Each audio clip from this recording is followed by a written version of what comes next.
In terms of messaging and text input, there isn't a lot new on the Desire HD. You can see we've got the regular QWERTY keyboard, which can be used in either landscape or portrait orientations just by flipping the phone, and it can be used on the right side as well, as you can see. With a 4.3-inch screen, obviously the keys are bigger than on the previous Desire, so it's perhaps slightly easier to make sure that you're getting the right keys. And then of course it's got HTC's predictive text as well, so if we type something incorrectly,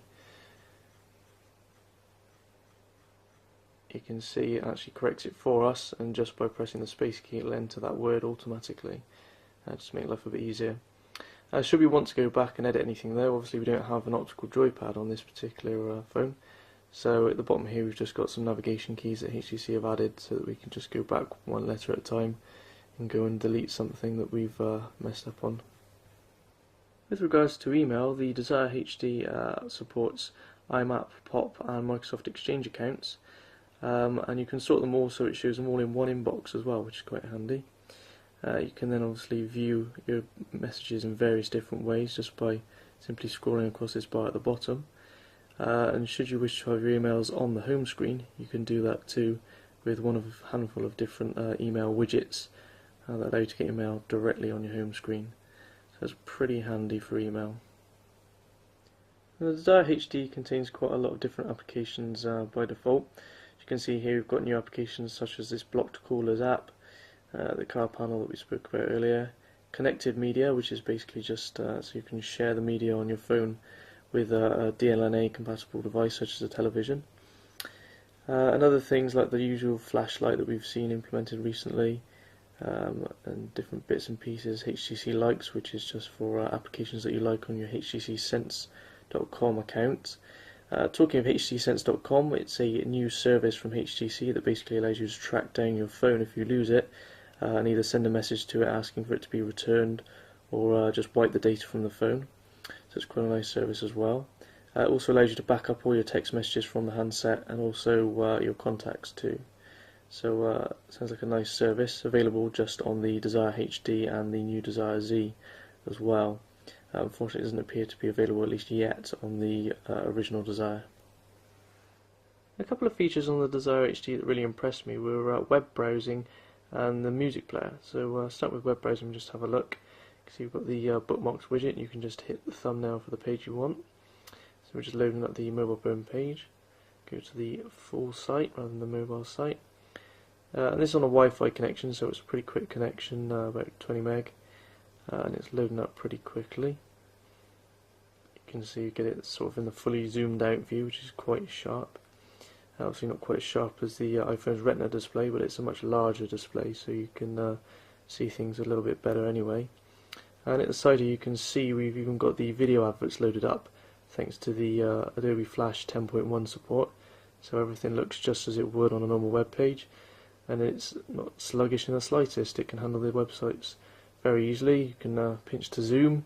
You can also double tap to zoom in and out, and text is reflowed as well.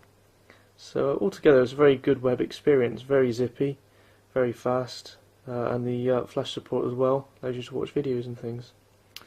Moving back to music, if we just go into the menu and find the music player, you can see we get this nice cover art view. We've got the option of using the Dolby Mobile setting at the top here, which I think we can maybe switch to SRS enhancement, no effects, or if you've got headphones in you can even use the equalizer, which has a few different preset sounds as well. It can also repeat and shuffle songs, but what I really liked was the ability to search for videos on YouTube relating to the music that you're listening to, so that's quite nice. Also, if we go back, you can see we've got the little Amazon MP3 logo here, so if you just hit that, you can also search Amazon and search for new music and maybe download something new. So if we let's go there, search for some more songs.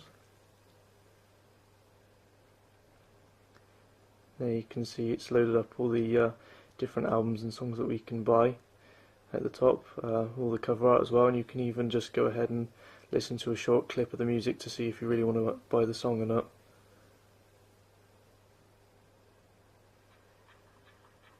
So altogether it seems a pretty good service.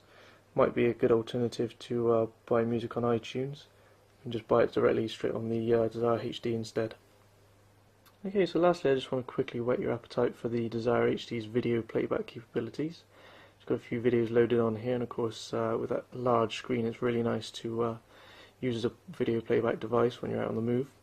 You can see the videos in this grid view, or you can just pop the phone on its side for this sort of gallery timeline view that you can swipe through.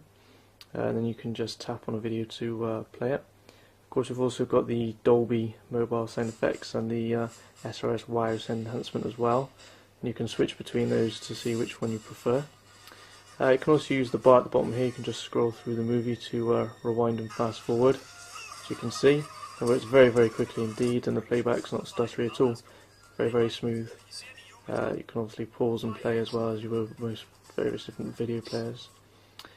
Whilst we're on the topic of entertainment, should you get a bit more bored on the bus or the train, you can always just pop along to the Android market.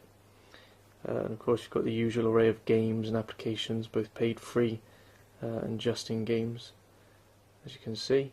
Nothing much has changed really from previous Android devices. It's the same market as you'll find on any other device at the moment, and you can do the usual search to find applications or games that you want.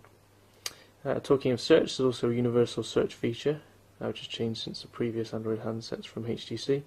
As you can see, you can search the whole phone, or you can search via various different criteria, such as search your contacts, messages, emails, your calendar, your music. You can search your web bookmarks, anything really. Just basically start typing and it will find you various different things from the phone and also from the web. So you can see it searched our contacts and found Darth Data there. Also found various different songs that it thinks come in line with the search criteria. Call history, searches Twitter as well, and then searches the web by, quite interestingly, it searches by Google, Bing and Yahoo, so it gives you a range of which service provider you want to use to do your search. And also searches Wikipedia as well for any entries.